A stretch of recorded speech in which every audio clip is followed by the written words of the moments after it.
Since the 60s, they've been doing everything else to push us back. But once a man or a woman has learned something, as Sigmund Freud has scientifically demonstrated, it never leaves the mind, even if he thinks he's forgotten it. And once the people have learned something through struggle, never can they forget it. Consequently, the struggles of the 60s you must understood, are already ingrained in the culture of the people, making them more determined to fight, not less. If you come to look properly at America, we say it is more ripe for revolution today than ever before. In the 1960s, and we must show here the rising level of political consciousness. If you want to see the rising level of political consciousness in this country, don't look to the left, look to the right. The right in America today are involved in activities which in the 1960s they considered to be communist. If you would look properly at America today, you will see the conditions are more ripe.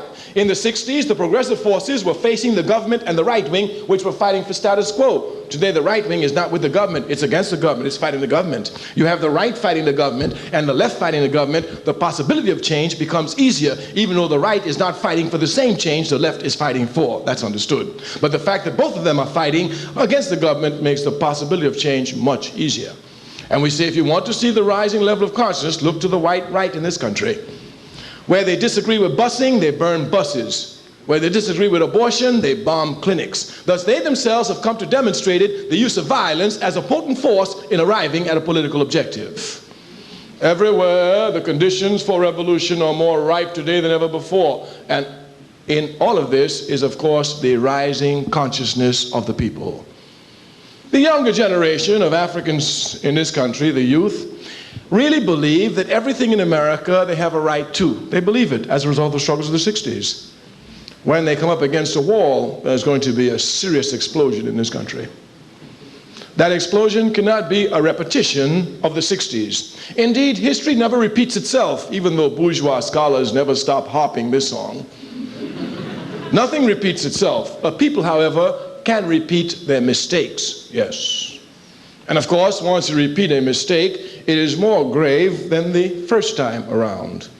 The lessons then must be clear. There is no question, and you must in no way lose faith in the masses of the people. It is they and they alone who make revolution, not their petty bourgeois spokesmen who betray them everywhere.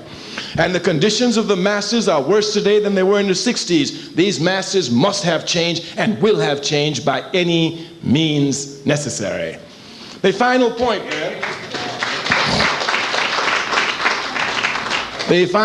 then, you must not become confused by the American capitalist system, which holds up betrayers of the people's struggle as representatives of the people. In any army in the world, if you desert, you should get shot.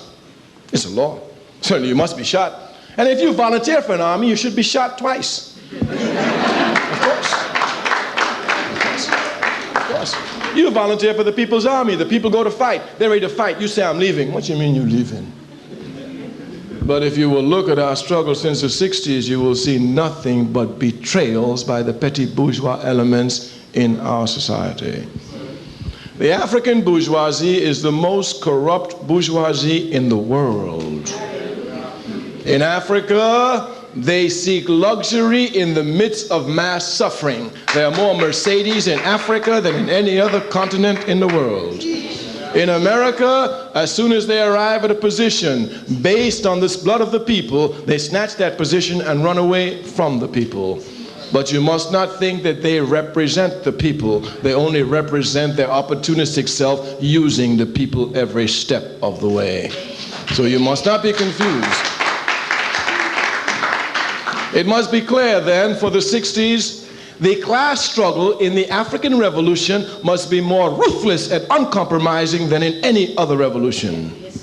Here then the masses must come without pity and without mercy to trample upon these reactionary pigs who, after the people have gained struggle through their blood, come to hand back the gains on a silver platter to the very enemy the people fought. This will come as a natural consequence. The people themselves are everywhere screaming that it's time for them to deal with these reactionary pigs. Even in America, they say, our leaders must be held accountable. They're only saying here that these people must be accountable to those who made it possible for them to get there. Thus, not only is the revolution inevitable, but it is clarifying itself and it is qualifying itself. For the African masses everywhere, the clairpoised position now for class struggle has become inevitable and irreversible.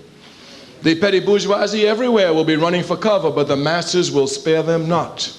Consequently, we who have dedicated our lives to the people's struggle, we who, knowing that the people will always be free, we, understanding that we must make a contribution to qualify our struggle since the 60s, have been dedicating all our energies to only one task: the organization of the masses of our people. The organization of the masses of our people. We are not running for mayor. We're not running for president. No changes can come from the top down. We're not stupid. Changes can only come from the bottom up. The masses and the masses alone can make them. If you want to learn something from the 60s, the lesson is simple: organize the masses of the people. Thank you.